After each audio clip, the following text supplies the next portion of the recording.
Hello, Taylor Elwood here with Magical Experiments Podcast, and I am super jazzed and excited because I met this amazing fellow at Spirit Northwest named David, and he had this really intriguing book called Spirit Voices right here. This is the copy that he gave me. We did a book exchange, The Mysteries and Magic of North Asian Shamanism, and me being the person I am, that we all know I am, I love exploring different facets of magic. I've been into exploring Taoist magic, Dojin, Tibetan Bon shamanism, things like that. So when I saw this, it was like, I have to pick this up.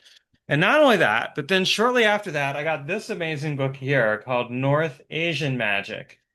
And needless to say, this is a book that you had written a while ago. So, David, I'm Yeah, continuing to talk here. One, I want to introduce yourself. Tell us who you are, and then let's dive into these amazing books in your path because you have quite an interesting path.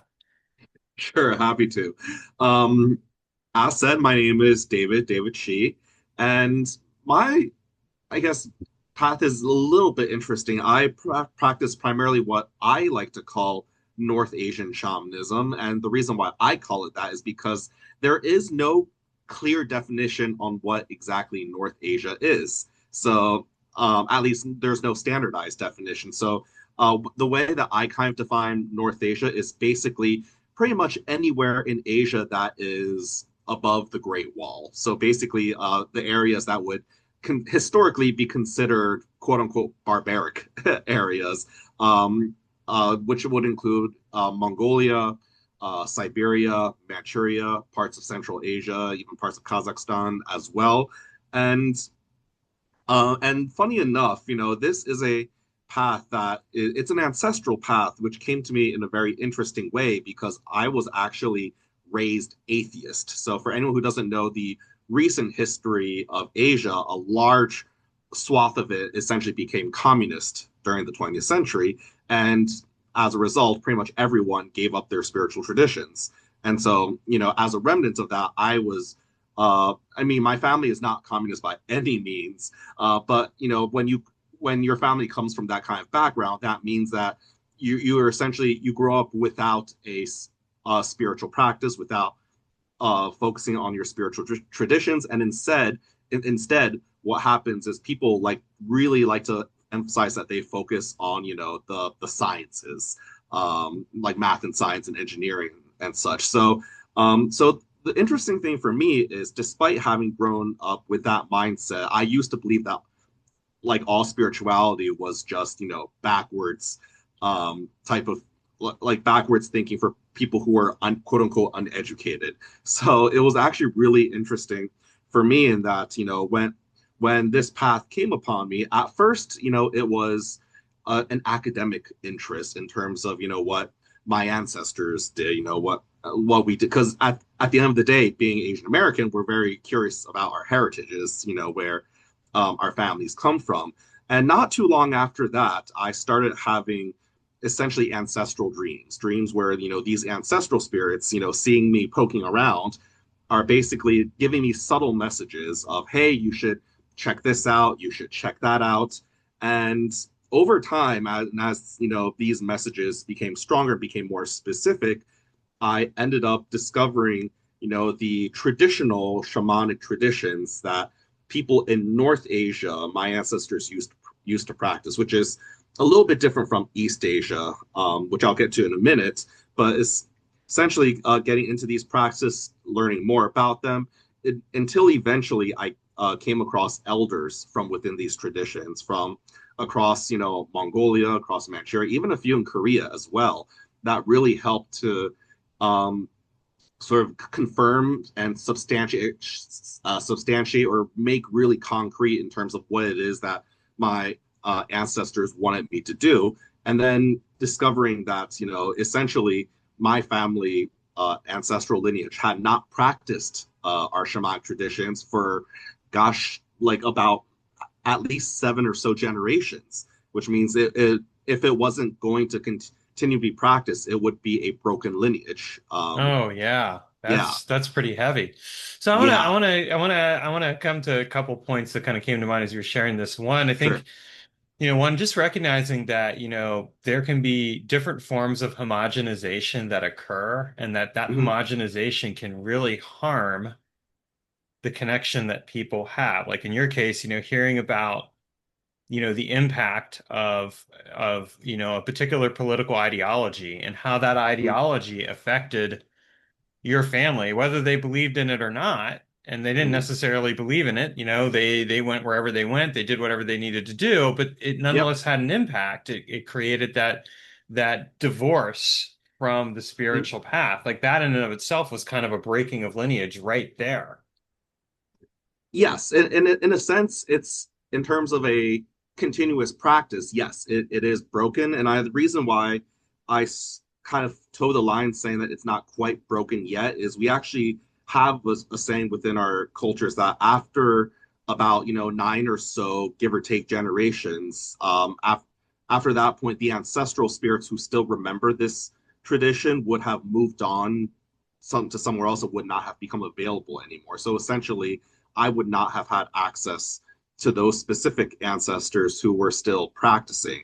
Essentially, if I wanted to create, or not me, but like this 2 or 3 generations later, if they wanted to do this practice, they wouldn't essentially have the same access anymore. So that's kind of the standpoint which I'm getting at, and which is why when I did meet these elders across, you know, not only my traditions but neighboring traditions, they essentially gave me a lot of teachings for me to be able to connect. And yes, in terms of practice, it is a broken lineage and that I'm not doing exactly what it is that my ancestors 7 or so generations ago. I'm borrowing techniques and practices from neighboring cultures who did very, very similar things. So it's essentially me doing a proxy. So instead of, I guess, part of my introduction, I'm primarily Manchurian, which is currently divided between Northeast China and Southeast Russia. We're right next to the Russian Siberians. We're right next to the Mongols. And so what the actual Manchurians did 7 or 8 generations ago, I don't have as much access to that, but my elders from Mongolia essentially gave me very, very similar practices that they do because they are neighboring cultures.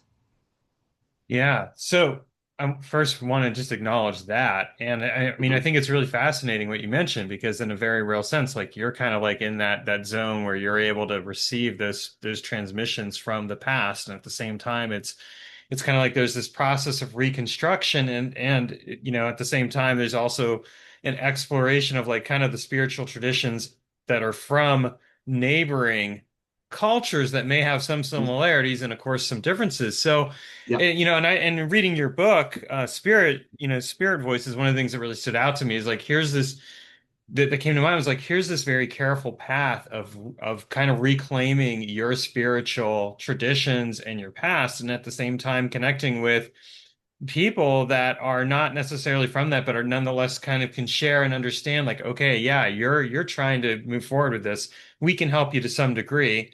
And at the same time, you're also kind of having to find your own way. So, Todd, tell us a little bit about that. What is it like to kind of find your own way back toward the spiritual traditions that you've come from?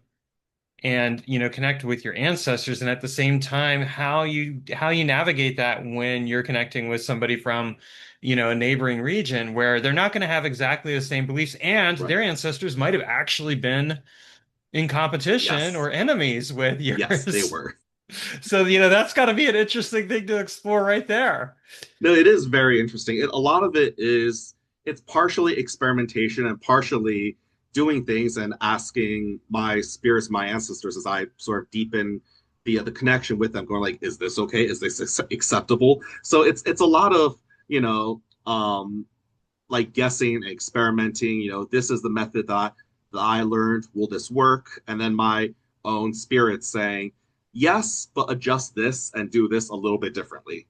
And then so it's been a lot of that. So even though my anyone who looks at my practices who's familiar with that part of the world, it's going to look very Mongolian, but it's going to have like subtle changes here and there that are probably more appropriate for the way that my ancestors used to do things. And also here's another thing that I kind of in a way helps me out is that given the history of Manchurians in the the past several centuries, we did so many political marriages with neighboring tribes so much that there, as of 100 years ago, every Manchurian also has Mongolian blood by that point because we were so deeply politically engaged with each other. So even though I'm learning from a primarily Mongol tradition, it's not unfamiliar.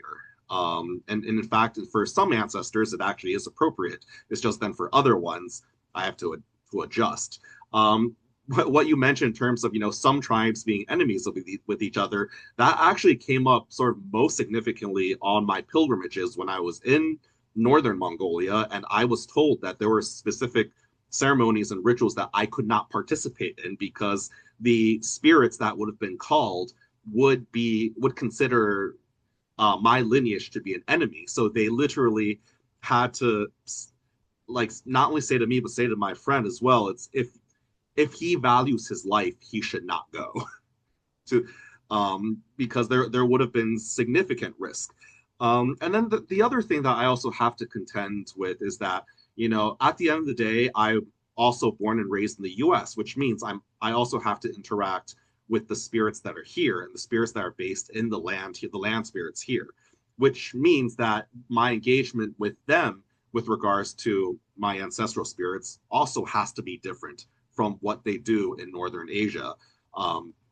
So in many ways, I'm kind of building sort of my own personal practice from by using these traditions as I don't want to say springboard, but as the foundation. And then in terms of what then works with the spirits that are around me, adjusting the practice um, into what is more appropriate, at least for my practice. One observation I would make, and I think this is a really important one to make, and I'm going to say this as a white person. I'm going to call this out, and that there have been in the past, cultural appropriation, like Michael Mm-hmm. Harner with the neo-shamanic core techniques, things like that. And I remember when I first got into magic, I started out with a combination of neo-shamanic techniques and elemental hermeticism. I Mm. eventually ditched the neo-shamanic techniques. There was a certain point where I was kind of like, no, this doesn't feel right. And at the time, and this was over 30 years ago, cultural appropriation wasn't even being talked about at the time. So I didn't know Yeah. any better. I was an ignorant white kid who didn't know any better. But it seems to me that what you're doing here is based around practices of cultural sharing. And that, like in some cases, is like, hey, you really can't, and here's some reasons why, and you might not come out of this alive because the spirits might not like things like that. But that overall, what you're doing is a practice of cultural sharing. So how would you differentiate between cultural sharing and cultural appropriation for anyone who's watching this? I mean, I can tell people my definition, but I want them to hear what yours is and what your thoughts are on this. I guess from where I'm approaching, because I am approaching from a very traditionalist mindset, in that ultimately, what is shared with us in terms of techniques, it has to, one, it comes from the spirits, and two, it has to be something that is permitted to be shared by the spirits and by the people who those spirits are with, in which case the elders and their spirits. And so ultimately, where it comes down to is whether or not that technique, um, trying to find an easy way of saying this, it it's acknowledging where those techniques and where those specific practices come from. Two, do they work for the individual person and their spirits? Well, is it something that they're going to respond to, or is it just going to look like mumbo jumbo? At the end of the day, spirits, along with people, have their own culture and have their own awareness as well. If you do something that's completely out of left field from a culture that you have no experiences in and the spirits don't recognize, then nothing's going to happen. It's kind of the way that we come at it. So, which is why, for me, I I perform practices in a way that has familiarity to my spirits, and so it's something that they can recognize, and something that even if it's a little bit different, they know what I'm trying to do, and then we can adapt as needed going forward. Where where it blurs into appropriation is mainly if a practice is taken out of context, if it is taken without the proper instructions, without the proper methods of teaching, and it's applied inappropriately, in which case it's not even just appropriation. You risk harming yourself. It's almost like if someone tries to play surgeon and they just buy a scalpel and start cutting things up, it's not going to end well. Um, No, it's not going to end yeah, well at all. right. So a lot of where we come at it is from a perspective of safety. Um, but at the end of the day, it's the way that we kind of, because traditionally we don't think of appropriation either from within our traditions. We think of one, safety, two, familiarity, and three, whether or not what you're doing is going to um, what effect, considering what effect what your actions are going to take. So if you take a technique or practice out of context, and you know if God forbid it actually is something that your own spirits are going to find offensive, then it's going to create a lot more problems. Not only it's not even just beyond the realm of respect or disrespect. It's being able to it's building a spirit relationship to the point where you discover what is appropriate and what works. And yeah, I guess that's kind of my long-winded answer of sort of the difference there.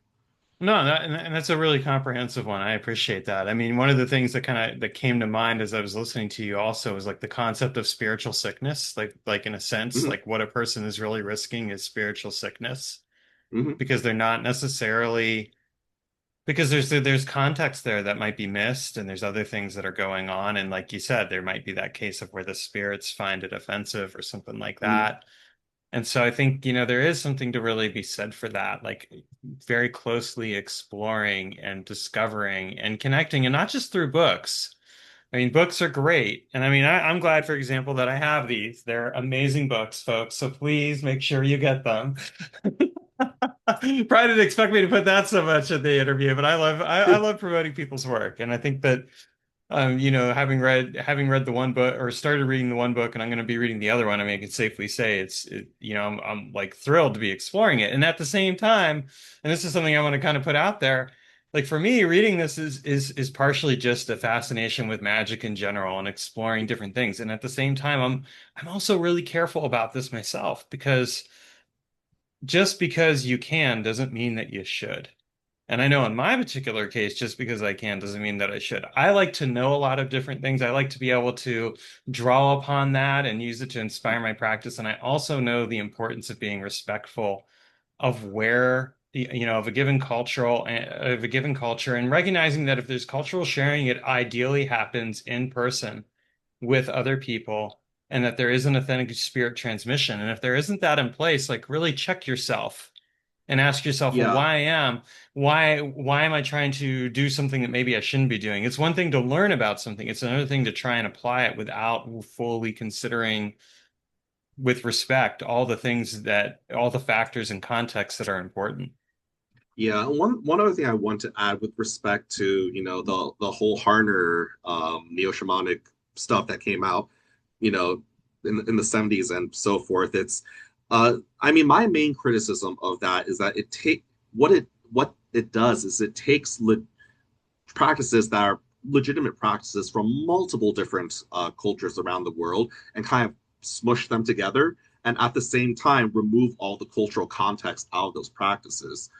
When you look at indigenous practices from any culture around the world, they do those practices for a specific reason, based on specific needs of that culture, of that community, oftentimes for survival, sometimes for other reasons, but they're done in specific ways for specific reasons. And when they're just kind of sort of mushed together from different parts of the world, and you take the reason and the cultural context of why those practices are done, that's probably more of the disrespect than anything else. It's Some cultures do the spirit flight or quote unquote, shaman journey more than other cultures do, and that's for a specific reason. it's not necessarily, and it was done out of necessity. It's not something that necessarily everyone needs to do or has to do. But it's kind of considering what's appropriate for your own needs at the time. And so the one thing about the neo shamanic stuff, when things are taken out of context, you basically put yourself in a new type of risk where you're essentially putting yourself in a situation where you're meeting random spirits and have no context for uh, the cosmology of that spirit, of what they might like, what they might not like, and just kind of and an expectation of if you do this, the spirits will then do that, which is then also a form of disrespect to the spirits as well. So there's a lot of so that's kind of my main problem. I will say though that I have met many people who started off within the Harner school, and then from there it has opened the door for them to discover a proper lineage tradition, which then they could then initiate and then receive proper teachings. And so I have seen the that Harner style neo shamanism be an appropriate sort of entryway for people into a a legitimate traditional lineage. But when people just kind of stop right there, that it invites problems. I actually to speak personally, I come across if I compare people who practice neo shamanism versus people who practice witchcraft, for example, I come across a lot more spiritual sicknesses within the people who practice neo shamanism compared to the people who practice witchcraft because there is a lot less care. It's a lot.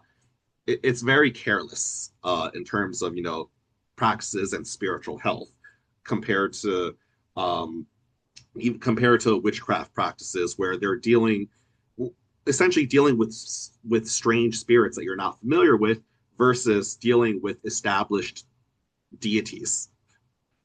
Yeah, well, and I mean, I think that there really is a protocol for working with spirits. I know that I've developed one over the years, and there's something that you said kind of spoke to one of the problems that I have with Western occultism in general around spirit work, which is if I do this, you'll do that. Kind of the tit for tat exchange, where really, spirits, it's really about developing a relationship with them. Yes. And so I think that, kind of like if we look at neo-shamanism, the Michael Harner core techniques, and that's kind of the premise, if we do this, then they'll do that. Well, really, that kind of comes from like the grimoire traditions of Western Mm, magic. And so, where you have this notion of, okay, I'm going to summon a spirit. I'm going to call other spirits first. I'm going to summon a spirit, ask those other spirits to lay the smackdown on that spirit in order to get it to do something for me. And then, and command and compel it. And I've never found that to be helpful. And I think that one of the reasons that I ended up ultimately taking a different approach was that as I delved deeper into different forms of shamanic practices and started connecting with other people that were doing them, it helped me to kind of recognize where that was a fundamental mismatch and that it was really about getting more curious with the spirits and getting curious about how the spirits show up in the world around us. Because there's also this artificial divide of the spirit world being somewhere else and this world. And just this is my opinion. I mean, I'm curious as to yours, but my yeah. opinion and experience is that really the spirits are integrated into the world around us and that there's really not a distinction. It's just our awareness or lack thereof, which plays a role in whether or not we connect with them. What are your thoughts? So it's actually interesting you brought that up because traditionally, yes, we do have sort of the three realms cosmology, but and you pretty much every elder will say this this separation of the human world and the spirit world, upper lower worlds, that is a framework that was made only to help humans with our sort of limited understanding. It's a way for us to put some structure around something that's unstructured. Yes, there is generally a realm that is more spirit oriented, and yes, there is a realm that is generally more like physical being oriented, but the the border between them is a very soft border. It's like yes, The spirits basically can come very freely into our world, just as we could go very freely into the spirit world, albeit, you don't want to go into a neighborhood you're unfamiliar with without, planning ahead. But at the end of the day, there's many different types of spirits as well. There's spirits who are from certain, I'll just say, neighborhoods that tend to have a certain personality or certain culture around them. And there are spirits that tend to hang out within our world a lot more frequently. In fact, my broad definition of land spirits is basically indicating spirits that are attached to, or not attached. They're either from or attached to the middle world or the physical world, but that's and that gives them a certain temperament. But otherwise, between the spirit world and this world, they're very much intertwined with each other. Within each other, they're both parallel and perpendicular at the same time. It be at when you look at the realms of the spirits, it's basically beyond, I guess, the realm of the three dimensions of physics. If I really want to go there, basically, it's a realm that intersects with ours very intimately.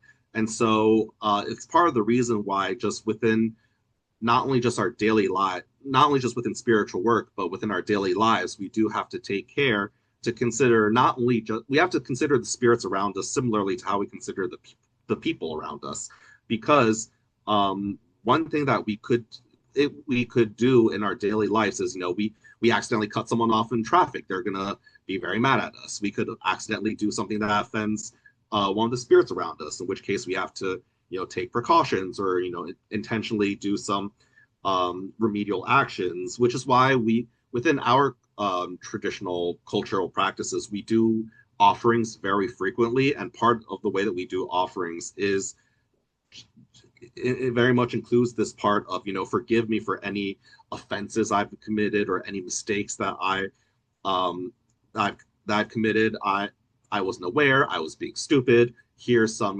offerings of goodwill, and pretty much just brokering and maintaining good relationships. And I know this is kind of going past your question a little bit, but in terms of the human world, the physical world, and the spiritual world, yeah, it's yes, there are separate worlds, but the divide is very gray and blurred.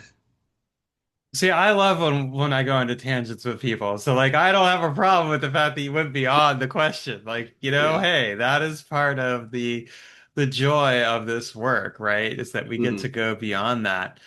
So something I'm a little bit curious about is in your own journey, and you kind of allude to it in Spirit Voices, you talk a Mhm. little bit about how when you, or at least this is what I got, and you can correct me if I'm wrong, that how when you were starting to get into it that you kind of did have an experience of like spirit sickness of some type, and that you were like, and part of that was trying to find the way. What was first, did I get it right? And if I did, what was your experience around that, and how did you quote unquote resolve that as you moved forward into your spiritual practices?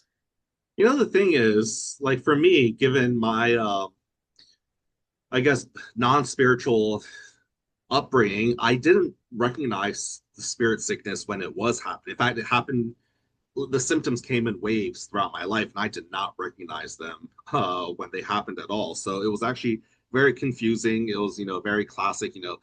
Things were happening. The doctors didn't know what was going on. It's for me, luck. I mean, there were some physical symptoms. It was mostly mental, emotional symptoms, like what people would consider to be, symptoms of mental conditions, whether it's uh, not only just anxiety, but also like paranoia, and this like constant feeling, almost like semi hallucinations.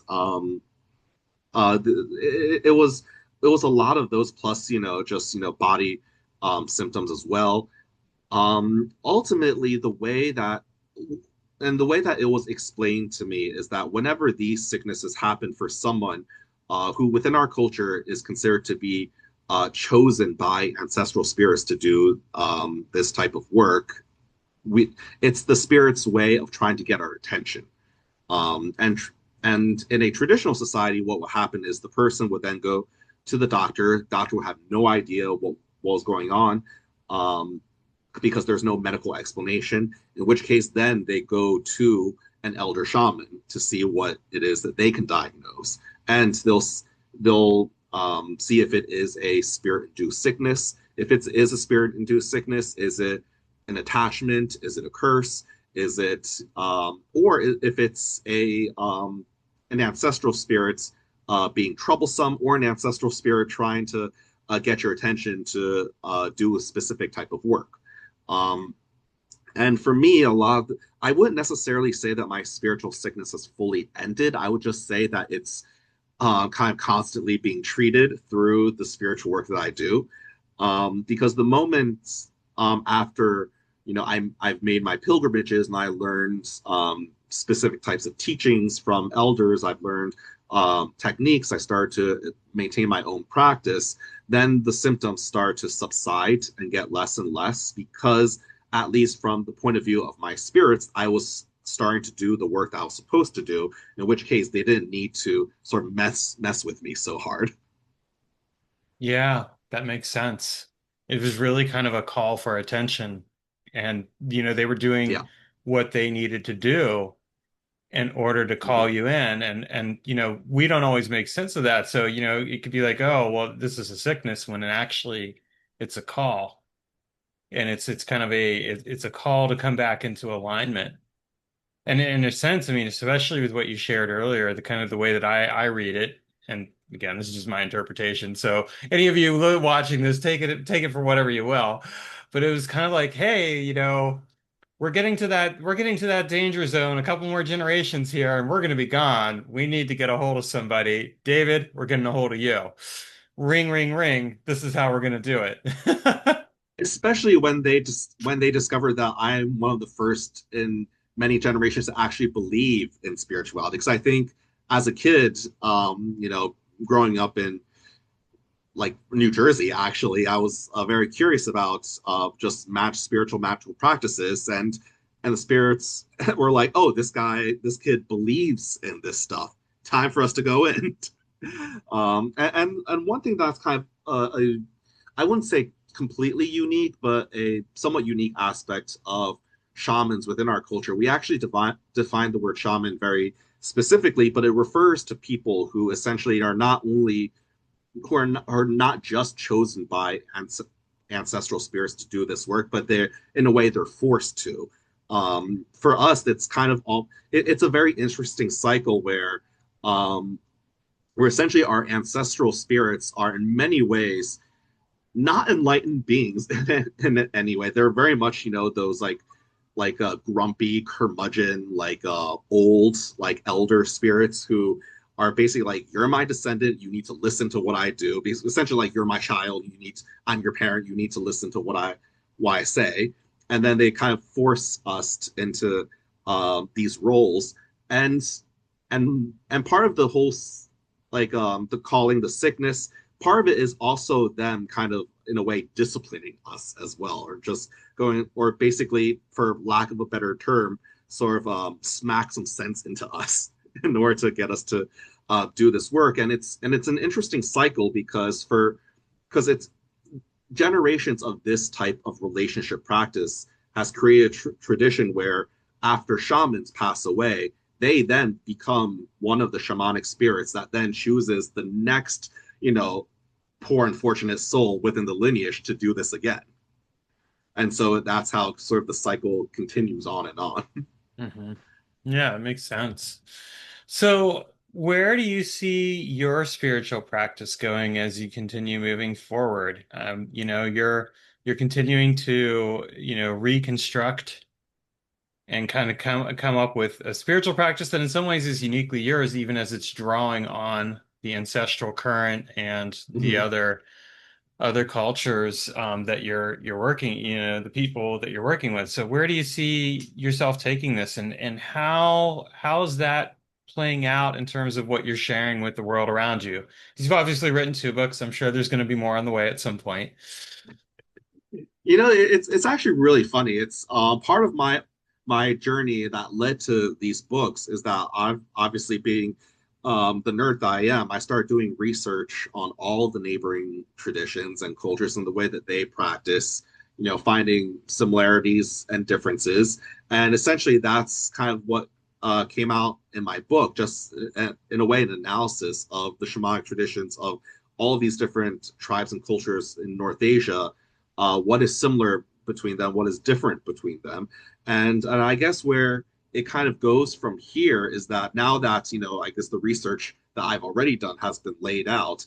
At some point, there is, as far as what I can share, there is a specific teacher and their tradition that I'm supposed to study intimately from, which is why my elders have been very strategic in terms of what practices and what techniques they share with me because they know that at some point there is a specific tradition that I'm supposed to intimately engage with. And at that point, I'm what is likely going to happen is that, right now I'm still working a full-time job and while doing spiritual work on the side.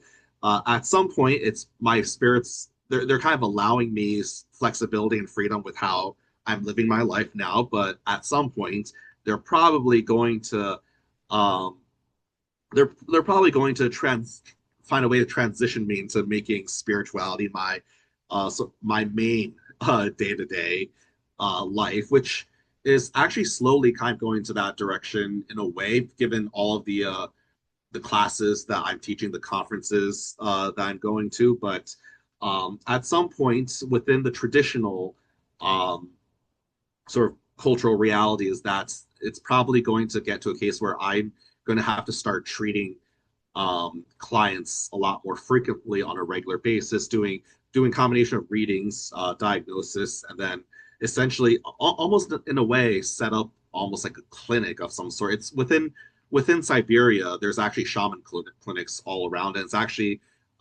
it's almost kind of like the career path for people who are discovered to have been chosen shamans. They sort of give up their day job and then end up working at these clinics. Um, so I guess in the long term, that's probably sort of what's in store for me. And plus,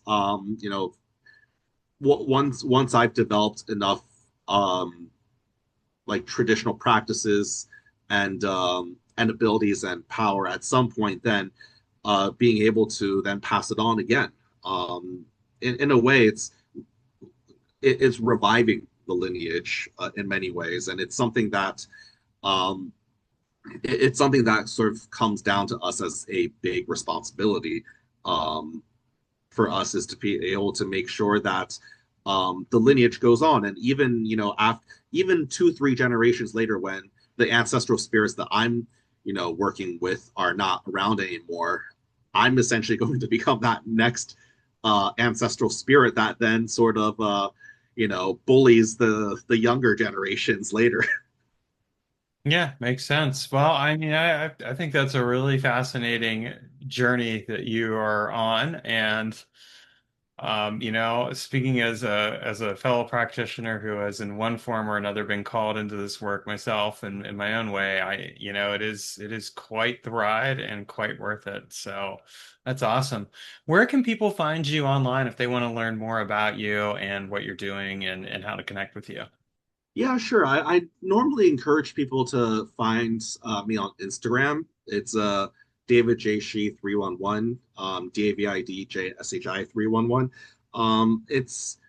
Most of the content that I put on there is like pictures or clips or information from the various shamanic traditions from around North Asia. I put in some personal stuff in there as well, just to if people were curious about Who about is some of this the stuff that guy? I'm doing. Yeah, yeah. Yeah, I mean, there's some nerdy content. There's some, like all that too. But yeah, it's so yeah, I'm a lot more active on there. I generally encourage people to check that out before they try to find me elsewhere online. I kind of made it a thing on Facebook where I don't actually accept friend requests unless I've met or engaged with them at some level somewhere else before. So Instagram's kind of the first step. So yeah, that's going to be on the horizon. I'm probably going to continue going to, conferences and festivals around the country. I mean, for one, I find them actually really fun, so it's very much an enjoyable pastime for me, in addition to being an opportunity for me to share specific teachings um, that I have. And coming up in August, I'm actually going to be doing um, a couple conferences in the Northeast. There's this camping fest. Actually, there's a couple camping festivals. One is Harvest Gathering in Connecticut, and then the other one is Temple Fest up in Massachusetts. That one's run by the Temple of Witchcraft. That some people might be familiar with. Christopher Penzak's kind of a group. Mhm. And then not too much for the rest of 2025. But come 2026, I'll be probably going doing a whole circuit of conferences again around the country. Which I will post about on Instagram for people who want to follow me. If I'm in people's local areas, that's probably where I'm probably gonna let people know on Instagram. So Very cool. Well, yeah. I definitely will have that content in the show notes below for people, as well as links to your books. Hmm. And what I always like to ask people as we're wrapping up is if you have any final words of wisdom that you'd like to share to somebody who's watching this. Ooh, final words of wisdom. I guess if there's one sort of open secret, I wouldn't call it a fully secret, but if there's kind of one that we've discovered within our traditions that we kind of encourage everyone to consider to sort of enhance their own practices, their own power, and their own relationships, is we kind of have this formula where anyone who wants to engage with the divine or with higher powers, the ancestral spirits, the ones that help connect us um, to the higher power. So even if people already work with gods or whatever, working with ancestral spirits will actually help enhance those other relationships because the middle connections get stronger. And even further to that, if people want to be able to better connect with their ancestral spirits, we actually tell people to build a relationship with the spirits of the land around them, the land spirits, because they, being the spirits that are based in the physical world, are actually they can work as a great connection and bridge between us and spirits that are more based in the spirit world. So it's almost, I mean, I'm not encouraging everyone to necessarily become a spirit worker, but by being aware of this type of um, I don't want to say hierarchy, but these connections between us and the divine, this all the spirits in between, can ultimately help enhance just our connections, just all the way through to higher power. So I think this is something that I encourage people to explore on their own, even people think, oh, they already have a great relationship with this entity or this deity. Building relationships with ancestral spirits and land spirits will actually help strengthen all other spiritual relationships as well. And ultimately, it will then lend a lot greater power to just magical workings in general. So, Yeah, thank you. I really appreciate that. And I want to thank you for coming on to the show. It was a pleasure to meet you in person and a pleasure to have you on here and get to know you a little bit better. thank you. It's been my pleasure.